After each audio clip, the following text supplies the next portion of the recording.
normal ke nyam ka na the other content bar wani lingwa same anda mandu ne chan kwas nyam le nong right ne baratin content lat ka rodian rei sa sudan bana ka linkel ken kono nyam an wala shanka wal ngwan ka pai badek ron kina dang rawi de jandang rawi de dich bana josin content lorodian ko de link bana ka linkel ka jalar mane ani biya kamal kejan shang wale bana racha ke men cha latin go take queer community ka me bor rewi ka jongle state la bor community leader wajen shaje de nak no wa jen da dop ka gwase dane chejen wajen jala an wana mo chu togo no baje pare ka da dop ka turbil jal kan ka turbil of course wana mo cha ramkel cha ja mo cha ke riake cha ja mo ka botere ka manan chi to sa ban jalin kel ka do bran chi to ka je shir mala ngai kona no na wan turbilia na wajen jena ke jalla ka da drop you know alojen cha jen kolo ka da drop na no ka central equatorial state you know one vehicle mo kaba wood mila secretary general kabur community win mishal ka mayo ma ten wai jan ka shanga diok chwaje nyure ka shang dar la jan juba boro de ngai kona jen ku juba kulo bor la juba boro no na jan jala ka daman chalaro sha daman chaje mo ka bon midit gwasadan en teketin alo chaje bar wa en riga mo tuoga gwada chalke mogiri ka central equatorial state so ngai kona gwada dan me ci kurche to board yo ci kona ngach ka ko ninte paiwo la last week ci ko la dano cha murlene ci ko baddak cha kan ne kane ano ajan gwada dan na ka katin ka murlene cha wut jankana me ano cha je de mo kirek tino ka mogiri jan jala ka turbil of course ngai kona ko tikan ga turbila jelga ke ware turbilen chwa nyurkan wana mone ka chwa turbila mo chwa je shu bar cha chulan jengo daman cha mo ka bodani point kana mo ka bot ka jodan inshallah ka jo mi chikana nyoko mulat kana gwasa me ano kani tai dane shukor me je to ka jene gwe gen wodong de wajaro de palpin but can we can roda palpin so chukur chiwana jen ka wonyam so ne de continue kan tama ano sha queer community kala secretary general dongbor community mayoma ten wai men cha daman muy ka bot no daman cha la madid aten wai ba daman cha ja muy ka bar shop ka diok cha bar ne ka te bodang diok lo cha bar ka diok lo cha de liu no wa kore dan me ci to go gwe je no na me shere ke revenge ne to ko la murle dio kan wona peda da drop alo kan it ko nam path ke wuda meneka central equatorial state no cha jo ma cha la do na me rek ko gwe je no anytime dong de kana de kan kama ka nyok jo dan ci kan light no chala de wojen wa jele kaneti ko kienen wuda mo che jel karwade ne ko kien taram chamoy ka bot ramdan chamoy ka bot karwade jaram danen man la daman kwar ka mogiri jan gwada tika market gwada na ka ne de chalgati murlenetin so jan da ta dan tok ala gwada mo jan cattle market la kwa kanok tenen gwada danen waja wa ka petin ajan ta dan chikan lat kejam chikan ko laro ne re which boren winemi ka jan gwa kam magiri wal mogiri kana shi jan turbila makarwa da shafa da apartment turbila ko ken so jan ta dan lat ken another news and the diana banaling no re which no ka Lair County te committee to octane Lair County no chala no shi ngat mete garuni jandangro chaja yen wunwara ka adok payam Unity State Lair County wajen charan chajanak waram mo naga je accident chena kala ngaje je alaram rara chanak wa chirami a wide wa ando lo mo mutikurun te jandang rone na wajen che gwana kamaje lo lak ke ko mai gwan ko je clean che demen dong dere je chot dere je aleka ko bokula waka gwa waye gwana kamaje no amaje mo mi gwana kebo I'm sorry mi gwana kamamo no ka chu to ko ba maj ba jo yote kwije gwa danen ko mai ko je clinton she maji chu ka che do de she waye de che jo ber no she waye de she ye de she jen Lair County Commissioner Stephen Tankeriek Dong ka shenga jok shelado ne na sha gwan cha je yenen Ramadan nagran no ko she mache je kam gade cha chu yen yan je ko jen cha gu je no jen che der she jalat ko she mache je kam gade e bi gade jo chot ba jo re le ka chu gar chu ma chu yo de ku je je no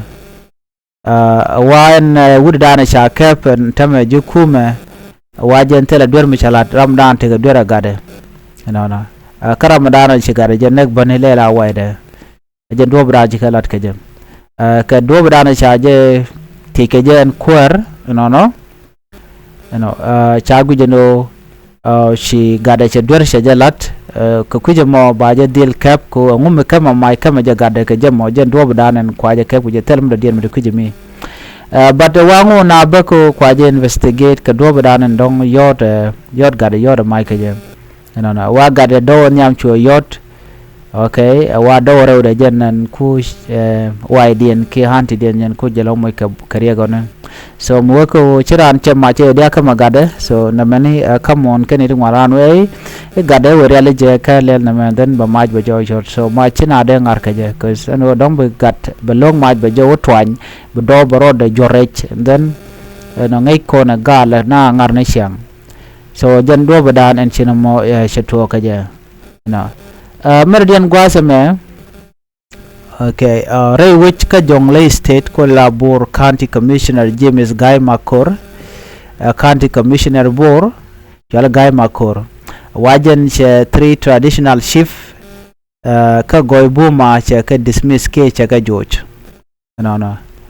ka payam shal ke shwe ker payam jene new payam, so no mo to Ray which in winemi. A letter the Jen Dongo Rebenua Yakel Guasame Dung Dr. Guy Cook.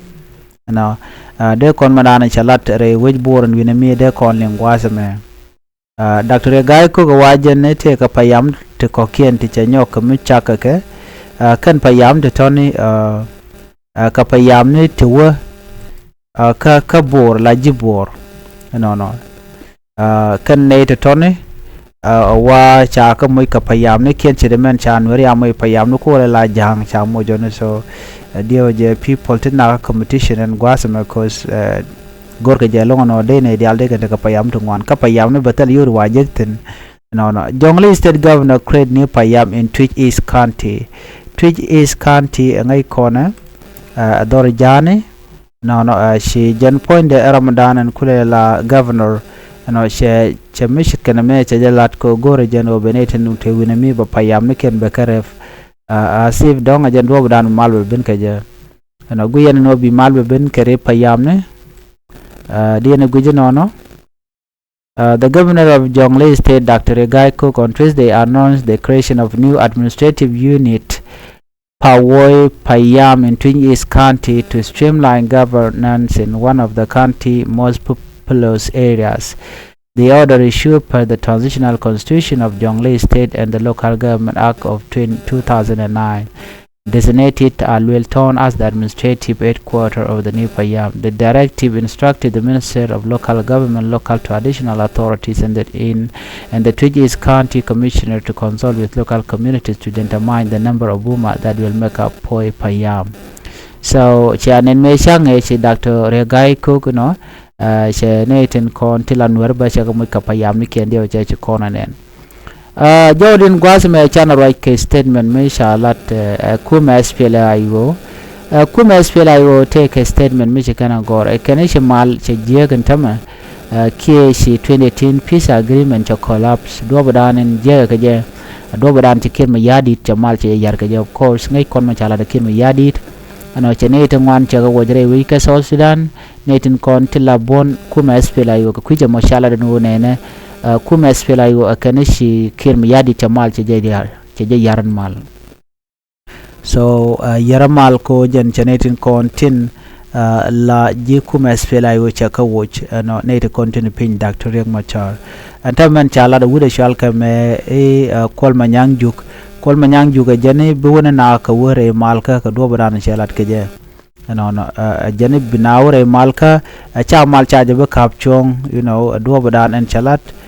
ko jani entama ko bika won yam kamala dan en chikana tan ka parkol so na me entama gay win not kamadan le road right now mi kon gi kontade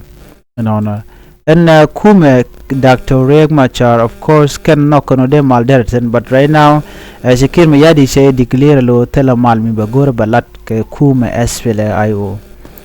dio je chikona shunen niko dongshol ken Dr. Riek Machar no jen is a criminal ke do badan yen ke je criminal activities so na makarwade jamala teme je yar ka kume Kir Mayadi so ko teme shinetin kontin labon kume SPLA IO ko shiga ko bararan teme ka Kir Mayadi nyoda jenwo en mal babeja mata no bi mal pedetin kene lat kon kati re kume ka man lat kon ka Dr. Riek Machar nyoda jenwo mi Dr. Riek Machar mi ramiche gagreti jen chetka do badan chiken lat keja gore jenwo de kon to ko kende kon ka ngajeno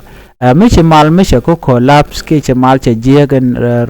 mal ron kin dang red wal badde ke dan isa tanya Dr. Riek Machar so right now de kon ngajeno tela mal dodien there's never another option mi bi mal be ben kaja gero ba Dr. Riek Machar ba je dilun no kajo mi shagor gwas me mi benwa ga yekel ban je dil ngajeno nena Dr. Riek Machar tela mal me loga noga mal bari genene teke kume Kir Mayadi kana je kware ano bisa Sudan banyo ko mulo je kore tama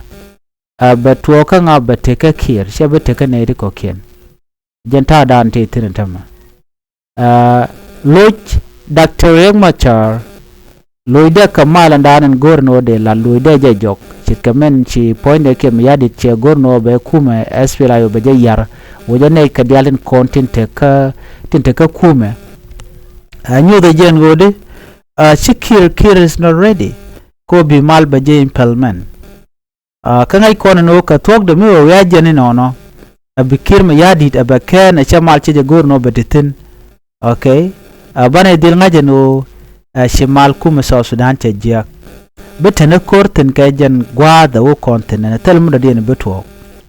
be kor bedetin kata korten bi South Sudan banyo lo ka civil war nyok of course tenan and civil war right now right corner kodi Ramadan kule la kwar mi shaje wo ka sha kum de ke le shaje dismantle alo ko onta me jolat kona me jodana shala de kum Kir Mayadi de no they will continue with the implementation of 2018 peace agreement without Dr. Riek Machar in absence of Dr. Riek Machar we can continue ke wudi shal ke parkol so parkol yos ke jeta me Ramadan en bi malamo bi je tan ke Kir Mayadi so na me de ko ne la de no rekel mudi de longa no de ramimo mishi Ramadan en kule la kuer kum SPLA IO en o dera mal dera jeta without Ramadan ku mal ku ile tanya la jen so ne me nyu de jen wode che Kir Mayadi tamal che jalo so ke kuje mone de ko na larde de ko larno Kir is not ready Kir she ready right now ko rami mo woni de ala content ko kum SPLA IO be use ne parkol na money wrong she chong so gor ka jeno de wude shal ka me parkol da ro deal with cause run man betwo genene chimal chabile de long re week ka South Sudan right now it look like don Kir Mayadi lende magwane jen everybody la de jeno Kir Mayadi chemo gwa chajalat ko che Dr. Riek Machar che tagrar ka ko chi Dr. Riek Machar chabile chongonyok but de kon la ro nene ta dana latke Kir Mayadi there's no justification on that do kon larno yerenum yarana mal and point the kir so yarana mal ki yar kir mayadit kamal ngayen mandana bro da lat ngayen jo biadil ngajeno tela mal mi bitwok rei wika so Sudan without Dr. Riek Machar right corner. There will never be a peace mekan Dr. Riek Machar kana konluny enono kabitin gudu shalga me par kole Ramadan and bitte ala kur right now right corner. There's no peace at all. Ko kuma SPLA IO men bikana kan gwasame ngai konlo da kondial ajeno bika kur bikana tok rei wika South Sudan kono lip kono ba Dr. Riek Machar ba jalun so mi chawo kanta ma cha Dr. Riek Machar cha jalun ana sha le gore jono par ko le jen ba le use ka tay dan cha taban de ga cha lat keje nek kon mandan betu ko gwasen be so we all know that and will be korbat wog nyok malat kono me a reality so china bijo keje like chet kejo cause and kume and bon Dr. Riek Machar take a party midit take a native one gore kaje ka party kuma SPLA IO and yok and party mandan and kujele yena lat kirmi yadi jara medan and Nuer ke 2013 so chikim yadi cheje forget temen mecha lat ka gwaze dane mijak so milar kaje no be civil war balo chetene tema chie kaj kodi kinware chicken belong chicken be settle take a mogwa mato chikon nene tema tele milamal ne kon lan wer taka nasir kane ka ke kem ne te ka fan ga kane tiga daglan in tem right now mino ga unit state yesterday before yesterday kon kore da ne tok tana jenen so mal ba kula benne ba ben wana dien misio ba Dr. Riek Machar ba de delun no ka ba par kol ba je wuj ko par kol just simply a symbol ni jen ka peace implementation millat kire no bine continue with par kol bine mal mo bine lat keje dear all of us we are sure no this is a wrong shejen move down and men gorke but ban effect van jelade no and kume would commercial kame kirme yadit kame twogan tema and go lade general beje continue and mal kena par call biadir ngaje no de o shi 2018 peace agreement ya collapse keno women chalat natin kontila kume Africa Union bindire wika so Sudan dong chike en kore ni kire no werka woniam ko kan dal kan ke wude shal ke Museveni la kwer Uganda ko medan me yan ka Dr. Riek Machar shi kon medan le rodo chara jenen chane dial chaga jogo no mitera mu gore be je ka Dr. Riek Machar ba kono ne ke Uganda why adobo de medena ko Uganda ke je le kwer Uganda la kono tech ko de ne je ka Dr. Riek Machar and then bna ko lunjo ke jog and we bna je ka Dr. Riek Machar Dr. Machar na murai kone jare wiki juba pin kirma yadit na yen ka gwadu dan tetin ka dobe dan chaje yen ka ja ban mishi kume kirma yadit miche mal mierantema ka jen gwasme so be country ba nyogo lujrei arikanyo so lat konitil la reality ki tila talk amalan robe men by the way che tam di cheje gor just a matter of which kirma yadit chala no be malba to one that's it ko everything atamate titka kirma yadit chere titka Dr. Riek Machar chere titka international community chere titka Africa Union chere titka iga titka wude shalka me kirma yadit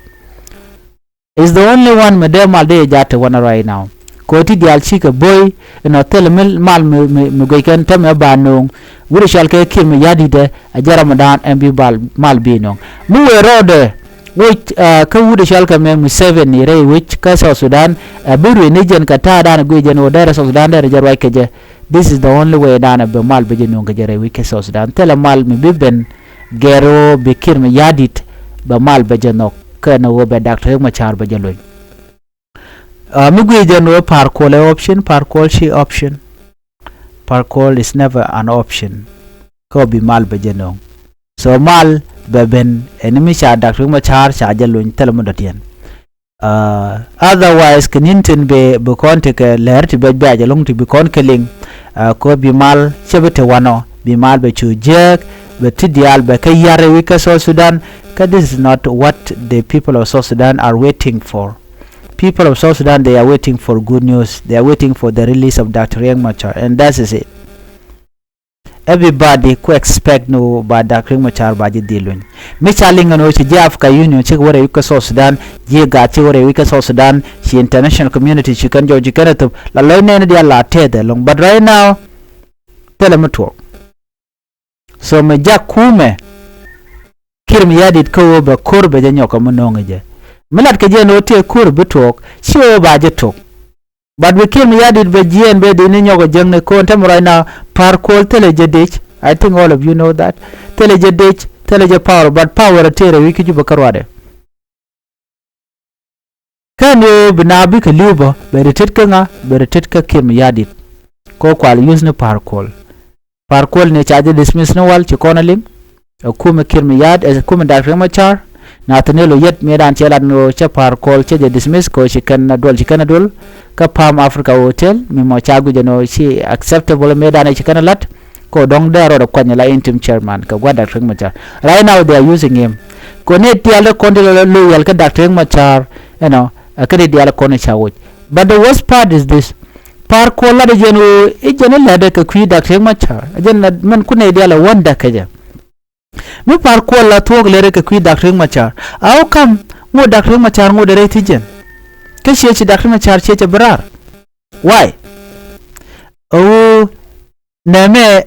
strategy kirma yadit. Ko be SPLA IO be je weekend. Be jakem metalot. So jen ta dan le rode telm de me le rode right now. Mogor kon mala la toga kirma yadit ba mal be dil nok. E wun mi dinu tedi de lango ko runi tungwan kira malbe tela malme be adwal matirim de dwal ke kirma yadit ke Dr. Macharo aba gorje no ba malbe je yar so tela rodian tene mo te chikir mi yadi tega guja gwa en kumi South Sudan be beje mat ko te right now yi ko te ya rodian dial chewo ka kem na Nuer ka kem so dia budo no jang kan do top in content ko le use I think later one Gorken Malalong, including those who are in refugee camp. These are the people te the Nangre Wika South Sudan de ko vo de kan kwada no kan de kan kwan. But right now chicken me yadi cheje yar. Amunon kon kodi the next step ko kume SPLA IO right now obi ko korbi kanango. Janda na chire men karwade. Ko tele another option kake.